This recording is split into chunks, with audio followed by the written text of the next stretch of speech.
এ বিষয়ে আরও জানাতে ময়মনসিংহ থেকে সহকর্মী মোজাম্মেল খোকন ও হাতিয়া থেকে সরাসরি যুক্ত হচ্ছেন সহকর্মী ইসমাইল হোসেন কিরণ।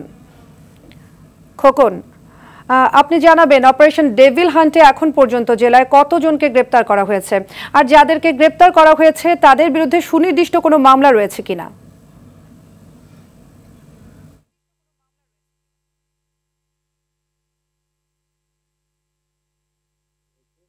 সেই অভিযানে কিন্তু আমরা গত 24 ঘন্টায় ময়মনসিংহের জেলায় অর্থাৎ এ পর্যন্ত কিন্তু 30 জন গ্রেপ্তার হয়েছে। এছাড়া কিন্তু আপনার গত 72 ঘন্টায় কিন্তু পুরো জেলায় 39 জন কিন্তু গ্রেপ্তার করেছে যৌথ বাহিনী। এই যৌথ বাহিনী যে গ্রেপ্তারকৃত যাদেরকে গ্রেপ্তার করা হয়েছে তাদের বিরুদ্ধে যে অভিযোগ ছিল সেই অভিযোগগুলো আমরা যতটা জেনেছি যে তাদেরকে তারা বিভিন্ন ভাবে রাজনীতি করা অবস্থায় বিভিন্ন ধরনের অত্যাচার, নির্যাতন এবং মানুষকে বিভিন্ন ধরনের সন্ত্রাসী কর্মকাণ্ডে জড়িত থাকার অভিযোগে কিন্তু তাদেরকে গ্রেপ্তার করা হয়েছে। এই গ্রেপ্তারকৃত আসামিদেরকে কিন্তু এই বিষয়ে পুলিশ আমাদেরকে যেমনটি জানিয়েছেন, যেমন ময়মনসিংহের যে অতিরিক্ত পুলিশ সুপার ফাল্গুন নন্দী আমাদেরকে যে বিষয়টি বলেছেন যে এই গ্রেপ্তারকৃত আসামিদের বিরুদ্ধে সুনির্দিষ্ট অভিযোগ রয়েছে, অর্থাৎ তারা দীর্ঘদিন ধরে এই ফেস্টিভাল অর্থাৎ শেখ হাসিনার এই সরকার থাকাকালীন অবস্থায় তারা বিভিন্ন অপরাধে জড়িত ছিল এবং তারা এলাকায় বিভিন্ন ধরনের অপরাধ কর্মকাণ্ড করার কারণে কিন্তু তাদেরকে গ্রেপ্তার করেছে এমনটি বলেছেন। তো এছাড়া আমরা বিভিন্ন এই সাধারণ মানুষের সঙ্গে কথা বলেছি, তারা আমাদেরকে যেমনটি বলছেন যে এই অপারেশন যে ডেভিল হান্ট অর্থাৎ এই যে যৌথ বাহিনীর যে অভিযানটি, এই অভিযানে তারা অত্যন্ত আনন্দিত হয়েছেন। তারা ধারণা করছিলেন যে এই অপারেশনে প্রকৃত যারা চিহ্নিত অপরাধী রয়েছে তাদেরকে গ্রেপ্তার করবে পুলিশ, এবং তারা যেমনটি বলছেন যে এই অভিযানে যেন কোনো ধরনের সাধারণ মানুষকে যেন গ্রেপ্তার করা না হয়, অর্থাৎ সাধারণ মানুষকে কোনো ধরনের যেন এই মামলা দিয়ে যেন হয়রানি করা হয়, তারা এমনটি বলেছিলেন।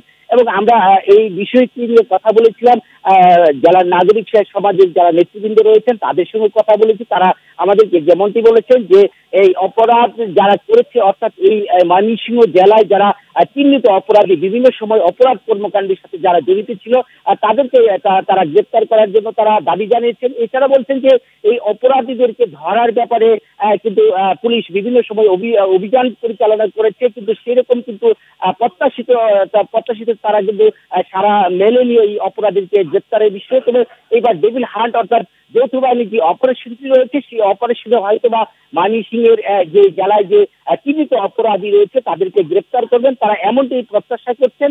তো সার্বিক বিষয়ে কিন্তু এখন পর্যন্ত কিন্তু ময়মনসিংহের রাজনৈতিক যারা নেতৃবৃন্দ রয়েছেন আমরা দেখেছি যে ময়মনসিংহের যারা রাজনৈতিক নেতৃবৃন্দ তারা যেমনটি বলছেন যে এই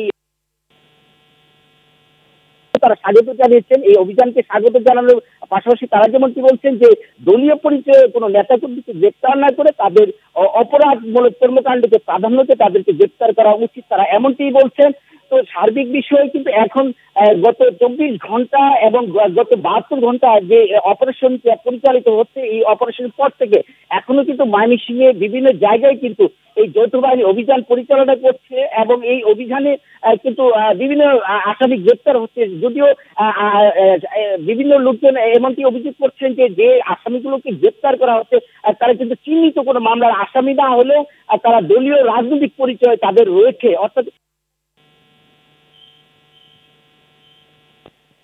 তো এইভাবে তাদেরকে গ্রেপ্তার করা হয়েছে, তারা এমনটি বলছেন। তো এই সার্বিক বিষয়ে এখন পর্যন্ত অপারেশন ডেভিল হান্ট অর্থাৎ যৌথ বাহিনীর যে অপারেশনটি হয়েছে সেই অপারেশনে কিন্তু এখনো উদ্ধার গ্রেপ্তার অভিযান চলছে। তো দর্শক এই ছিল আমার কাছে ময়মনসিংহ থেকে ডেভিল হান্ট নিয়ে সর্বশেষ। তো আমরা এখন চলে যাব নোয়াখালী হাটে আমাদের অপর সহকর্মী কিরণের কাছে। জি ধন্যবাদ খোকন আপনাকে। আপনি যেমনটি বলেছিলেন সেম অবস্থা হাতিয়াতেও বিরাজ করছে। ডেভিল হান্ট অপারেশন ডেভিল হান্টের আওতায় গতকালকে যৌথ বাহিনী অভিযান চালিয়ে 2 জনকে আটক করছেন, এতে বিপুল পরিমাণ অস্ত্র উদ্ধার করা হয়েছে। আজকে আনুষ্ঠানিকভাবে যৌথ বাহিনীর পক্ষ থেকে নৌবাহিনীর কমান্ডার সংবাদ সম্মেলনের মাধ্যমে এই 2 জনকে মিডিয়ার সামনে উপস্থাপন করেন। সংবাদ সম্মেলনে হাতিয়া নৌ কন্টিনজেন্টের কমান্ডার নৌ কন্টিনজেন্টের কমান্ডার যেটি জানিয়েছেন তা হলো গতকালকে অর্থাৎ রাত্রে যৌথ বাহিনীর অভিযানের অংশ হিসেবে তাদের একটি টিম সরকি ইউনিয়নের 2 নম্বর ওয়ার্ডে অবস্থান করলে তাদের উপরে ককটেল নিক্ষেপ করা হয়। পরে যৌথ বাহিনী নিজেদের আত্মরক্ষার্থে ফাঁকা গুলি ছুড়িয়ে তাদেরকে ছত্রভঙ্গ করে। সেখান থেকে 20 থেকে 25 জনের টিমের মধ্যে 2 জনকে ধরতে তারা সক্ষম হন, বাকিরা পালিয়ে গিয়েছেন। তাদের কাছ থেকে বিপুল পরিমাণ আগ্নেয়াস্ত্র উদ্ধার করা হয়েছে। আজকে যেটা সংবাদ সম্মেলনের মাধ্যমে উপস্থাপন করাই সংবাদ সম্মেলন আমরা যেটি দেখিয়েছি, তাদের কাছ থেকে দেশীয় পিস্তল, দেশীয় একনালা বন্দুক, ককটেল এবং রামদা কিরিশ সহ বিপুল পরিমাণ দেশীয় অস্ত্র উদ্ধার করা হয়েছে। আমাকে নৌবাহিনীর কন্টিনজেন্ট কমান্ডার যেটি আমাকে জানিয়েছেন যে আফসারউদ্দিন, তিনি আমাকে জানিয়েছেন যে এই অভিযান অব্যাহত থাকবে। কোস্টগার্ড, পুলিশ এবং নৌবাহিনীর এই যৌথ অভিযান অব্যাহত থাকবে। এছাড়াও আজকে ছাড়াও গত 3 দিন পর্যন্ত হাতিয়াতের ডেভিল হ্যান্ডের আওতায় সন্ত্রাসীদের আক্রমণ আইনের আওতায় আনা হচ্ছে। এর মধ্যে প্রথম দিন 7 জন, দ্বিতীয় দিন 4 জন এবং আজকে 2 জন সহ মোট 14 জন আসামি এ পর্যন্ত ডেভিল হ্যান্ডের আওতায় হাতিয়াতে আইনের আওতায় আনা হয়েছে এবং গ্রেপ্তার করা হয়েছে। তবে আমি কথা বলছি হাতিয়া থানা ভারপ্রাপ্ত কর্মকর্তা আজমল হুদার সাথে, তিনি আমাকে জানিয়েছেন যে এই অভিযান অব্যাহত থাকবে। এ ছিল হাতিয়া থেকে আমার কাছে ডেভিল হ্যান্ডের সর্বশেষ। ধন্যবাদ আপনাদের দুজনকে।